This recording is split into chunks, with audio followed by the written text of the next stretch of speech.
On se retrouve avec ce temps superbe, ce temps hivernal. On entend le petit clapotis de la pluie sur la serre. Mais rassurez-vous, on va très rapidement retrouver des images de cet été, de cette saison. Et on va parler de la patate douce. Alors, après ça, normalement, impossible de rater vos patates douces, hein. J'ai fait toutes les erreurs possibles et imaginables pour vous dans les années précédentes.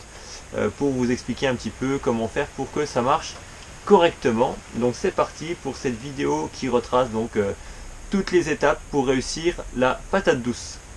Et oui, donc on peut cultiver la patate douce en France, même en région froide. Donc vous allez voir qu'avec quelques petites astuces, on peut récolter plusieurs dizaines de kilos de patates douces, hein, environ 1 à 3 kilos de patates douces par plant, suivant la qualité du sol. Ça c'est toujours la même histoire. Donc vous voyez bien que ce légume, c'est pas un légume qui est pour nous anecdotique, hein, on est toujours dans la recherche d'autonomie alimentaire. Et donc plusieurs dizaines de kilos de patates douces, hein, ça peut toujours faire une quantité importante de portions repas. D'autant plus que la patate douce, elle est encore plus nutritive que la pomme de terre. Alors on va pas se mentir non plus, hein, la culture de la patate douce, c'est pas la plus facile. Mais bon, je suis sûr qu'après toutes ces petites explications, vous allez être capable d'en faire autant chez vous et de les réussir. Alors, tout commence en février, début février. C'est vrai que c'est une des premières choses que je fais moi ici au potager avec les semis d'artichaut. Donc on est début février et donc on va se procurer des patates douces. C'est vrai que la patate douce, hein, la culture est assez longue, on la commence début février. Et on va récupérer nos patates douces au premier gel, c'est-à-dire ici à peu près début du mois d'octobre. Et puis si vous n'avez pas de région où il gèle l'hiver, et ben ça sera à peu près voilà, au courant du mois d'octobre, début du mois de novembre. Alors contrairement à beaucoup de légumes qui sont issus de graines, la patate douce s'obtient à partir d'une patate douce, le légume complet, qu'on va mettre à bouturer. Donc pas de panique, hein, pour ceux qui ne savent pas ce que c'est que la bouture. Je vous explique tout ça, c'est très très simple. Donc là cette fois on ne part pas d'une graine, on part vraiment de la patate douce elle-même. Alors donc on est début février, on se procure une patate douce. Je vous conseille d'aller la chercher en magasin bio pour la simple et bonne raison que en général ce seront éventuellement des patates douces qui n'auront pas été traitées avec un traitement antigerminatif. Si c'est des patates douces qui ont été traitées antigerminatifs, elles vont mettre beaucoup de temps à développer les premiers germes. Alors la petite astuce, hein, moi je l'achète en général bio. Alors maintenant que j'en ai un certain stock, je vais récupérer un bel exemplaire ou deux. Mais si vous n'en avez pas, eh ben faut s'en fournir une en magasin. Hein, c'est beaucoup plus économique que d'acheter carrément un plant de patates douces exprès en jardinerie. Vous allez dans votre magasin, vous achetez un ou deux pieds de patates douces et puis vous allez bien la rincer. Comme ça, au cas où il y a eu un traitement antigerminatif, eh ben, on va enlever ce traitement et donc la germination se fera plus rapidement. Donc ensuite, l'étape est très simple, hein. Vous prenez 3 cure-dents, vous la piquez de façon à ce que la patate douce trempe dans l'eau sur à peu près la moitié de sa hauteur. Et puis on place ce bocal avec de l'eau à mi-hauteur dans une température assez chaude, hein. Si vous avez une pièce qui est aux alentours des 20-25 degrés, près d'un poêle, sur le sol si vous avez un sol chauffant, voilà, ça va être l'idéal et évidemment à la lumière. Alors reste plus maintenant qu'à patienter, hein, que les premiers germes apparaissent. Ça peut aller assez vite, aux alentours des 3 semaines à 1 mois. Hein, si la patate douce vraiment n'a pas été traitée antigerminative, si elle est dans des conditions de chaleur correctes, donc entre 20 et 25, et plus vous vous approcherez des 25, plus ça sera rapide. Et parfois ça peut mettre jusqu'à 2 mois, donc c'est pour ça évidemment qu'on s'y prend de bonne heure, parce que si ça met déjà 2 mois à produire les premiers germes, voilà, on va être un petit peu en décalage dans la saison par la suite. Donc on n'oublie pas, on s'y prend de bonne heure pour la patate douce. Alors deuxième étape, c'est là qu'on va donc parler de bouturage. C'est quoi le bouturage? C'est on va prélever délicatement des morceaux, des lianes qui auront commencé à pousser, hein, donc les germes qui auront commencé à former des lianes. On va tout simplement les couper et les mettre à tremper dans l'eau. Alors, comme j'ai pas retrouvé exactement toutes les images, tous les rushs que j'avais tournés cette saison, je vous propose là un petit schéma de ce que votre pied pourrait ressembler éventuellement aux alentours du mois de mars, mi-mars. Vous auriez votre patate douce avec donc les premiers germes qui auraient commencé à se développer. Et donc on va avec un couteau ou un cutter, hein, plus c'est coupant, plus c'est tranchant, plus ça sera efficace. Moi je prends un cutter personnellement. Et on va couper donc nos lianes à la base de la patate douce. Et puis ensuite on va garder entre 2 et 3 feuilles sur la tige. Alors si nos lianes sont plus grandes, qu'elles vont jusque là avec plein d'autres feuilles, et ben on peut faire plusieurs tronçons. Bon là sous le dessin je vous ai fait qu'un seul tronçon, mais évidemment on peut les laisser grandir plus pour avoir plusieurs boutures par ramification. Donc on va couper ici au départ de la patate douce, on va enlever la première feuille, ici en jaune fluo, je coupe la première feuille, et je vais laisser tremper, je vais mettre ça à tremper dans l'eau, à peu près jusqu'à cette hauteur là. Donc les deux feuilles seront en surface, et toute cette partie là va tremper ensuite dans l'eau.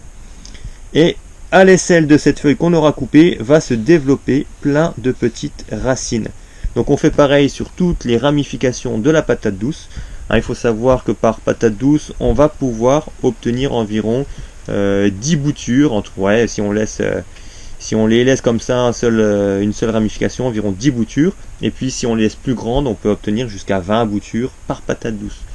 Donc vous voyez bien qu'il n'y a pas d'intérêt à avoir beaucoup de patates douces à mettre en germination, puisqu'avec 2 patates douces on fait déjà au moins entre 20 et 30 plants de patates douces. Alors au moment où je filme là, on a une petite visite d'un superbe ver de terre. C'est très bien, il va aller bosser, celui-là il va aller bosser à ma place. Donc une fois que ces boutures sont prélevées, vous allez donc les mettre à tremper sous l'emplacement où vous avez coupé la feuille, et très rapidement va se former des racines. En 4 ou 5 jours vous avez déjà des petites racines, et puis en 2 semaines là vous aurez déjà vraiment de la belle racine. Ça sera le moment de les remettre dans des petits godets avec du terreau, et puis ensuite on va les cultiver comme n'importe quel plant du potager, à savoir un peu de la lumière, un petit peu de chaleur pour la patate douce, toujours une vingtaine de degrés, et puis un arrosage pour que le terreau reste toujours humide. Donc une fois que vous avez fait ça, vous avez vraiment fait le plus dur. Le passage au potager va se faire à la fin du mois de mai chez moi. Il faut vraiment que tout risque de gel soit écarté. Donc moi c'est entre le 20 et 25 mai. Une seule bonne gelée, un -2, -3, et là vous perdez tout ce que vous avez fait précédemment. Donc on ne se précipite pas, et puis on attend vraiment que la fin du mois de mai soit arrivée. Alors on voit qu'en juin les pieds ont repris de la vigueur, qu'ils ont pris pas mal de place au potager. Alors justement, en parlant de la place dont ils ont besoin, vous pouvez planter vos plants tous les 50 cm, mais il faut veiller à garder quasiment 1 mètre de chaque côté, car la patate douce elle a tendance à bien s'étaler sur les côtés. Alors ça ne veut pas dire que sur toute la saison elle a besoin d'autant de place. Au début par exemple, on a sur le côté là un rang de salade, de la feuille de chêne. Ça ne pose aucun problème, car elles seront mangées au moment où la patate douce va avoir besoin de place. Donc vous voyez qu'on peut mettre au printemps, à côté des patates douces, pas mal de légumes avec des cycles de culture courts. C'est le cas des radis, des salades, des petits pois nains, des fenouilles par exemple. Et évidemment pas de légumes à cycle long, sinon ça va gêner la culture de la patate douce. Il y en a certainement un des légumes qui va prendre le dessus. En général, vu que c'est tapissant, la patate douce, c'est pas elle qui va se développer de façon optimale. J'ai pu tester aussi de la patate douce avec de la tomate. Alors ça marche bien si vous avez des plants de tomates qui sont pas plus serrés que un plant par 2 mètres, tous les 2 mètres, de façon à ce qu'il n'y ait pas trop d'ombre portée sur les feuilles de patate douce.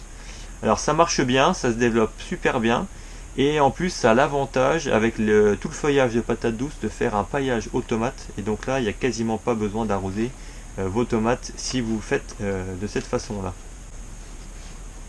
Donc l'été, il n'y a quasiment rien à faire. C'est une culture qui supporte très bien la forte chaleur, même la canicule. Bon, vraiment, si c'est ultra sec, on peut arroser un petit coup de temps en temps, mais franchement, il n'y a pas vraiment nécessité dans ma région d'arroser ces cultures-là. Elles se débrouillent toutes seules. La saison s'est écoulée.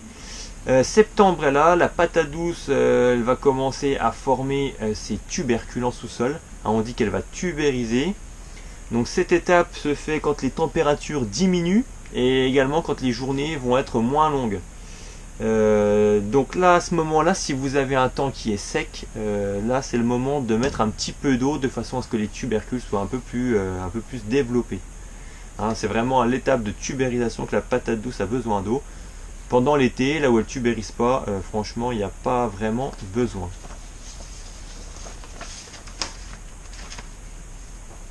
Donc vient enfin le moment de la récolte tant attendu. Les premiers gels ont détruit une partie du feuillage. Ici on est début octobre et c'est le moment de découvrir ce que cette saison nous a réservé. Donc il faut dans la mesure du possible ne pas abîmer les tubercules si on veut les conserver longtemps. C'est un tubercule qui peut se conserver facilement jusqu'au mois de juin s'il est dans des bonnes conditions, c'est-à-dire s'il n'a pas été abîmé à la récolte et s'il est conservé entre 15 et 20 degrés. C'est comme les courges, on ne conserve pas ça à la cave ni dans un endroit froid. Entre 15 et 20 degrés c'est l'idéal. Donc ici moi je les sors avec un croc à patate, je tourne autour de façon à sortir toute la troche, toute la souche et ne pas mettre un coup de croc malheureux dans les tubercules. Donc on va voir que au moment de la récolte, ça a été encore les montagnes russes au niveau des émotions. D'abord super content de voir le feuillage magnifique. Et puis quand on découvre en dessous des copeaux de patates douces, un peu comme s'ils étaient passés au broyeur, là je sais qu'un rat est venu pour se servir. On avait donc protégé cette saison par le dessous avec le grillage, mais on n'avait pas pensé à le protéger par le dessus. Et malheureusement, comme les lianes retombaient sur le sol, ça a permis aux rongeurs d'accéder à la zone, de grimper dans les bacs. Et voilà, ça sera un enseignement de plus pour l'année prochaine. Ne surtout pas laisser les lianes sortir des bacs jusqu'au sol. Donc évidemment, là c'était la zone la mieux exposée, la plus prometteuse. Et là c'est un peu la douche froide. J'ai la moitié des tubercules qui sont quasiment anéantis, soit mangés à moitié, enfin bref, ça a été vraiment la déception. Heureusement, on avait encore deux autres bacs où là les lianes ne touchaient pas par terre, aucun rongeur n'a réussi à gâcher la récolte. Alors les tubercules sont moins nombreux, moins gros aussi, parce qu'ils étaient, je vous disais, gênés par des plantations voisines, un petit peu trop encombrantes, des poivrons et surtout des plants d'artémisia là, qui avaient vraiment pris le dessus. Mais ça nous aura permis quand même de nous offrir des jolies récoltes, environ 1 kg par plant. Donc là, sans ces plantes à côté qui étaient un peu trop envahissantes, on aurait pu arriver, je pense, à quasiment le double. Là, sur l'autre, la culture du bas, c'était carrément des petits pois à rames. Là, j'avais nettement sous-estimé le développement au niveau de la largeur de ces pois à rames. Et ils ont fait beaucoup d'ombre pendant au moins 3 mois. Ce qui fait que les tubercules ne sont pas non plus énormissimes. Donc malgré tout, nous aurons récolté 20 kg pour 18 pieds. Donc c'est une récolte modeste, mais qui au vu de la saison franchement froide et des ravageurs sur le bac principal, bon ça reste correct. Donc l'année prochaine, avec quelques adaptations, voilà, un sol toujours bien enrichi en matière organique, et c'est des récoltes qui vont s'améliorer rapidement et d'année en année. Alors dernier conseil que je peux vous donner, ça concerne la variété des patates douces. Ici j'ai pu tester 2 variétés et celle qui s'en tire le mieux, ce serait la variété Beauregard. C'est pour moi celle qui est la plus polyvalente.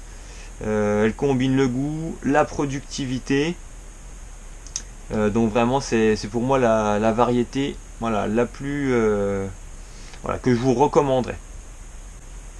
Allez, je vous quitte avec ces quelques images de récolte de patates douces. On s'abonne, on met un petit pouce et quant à moi je vous dis à très bientôt. Ciao, bye bye.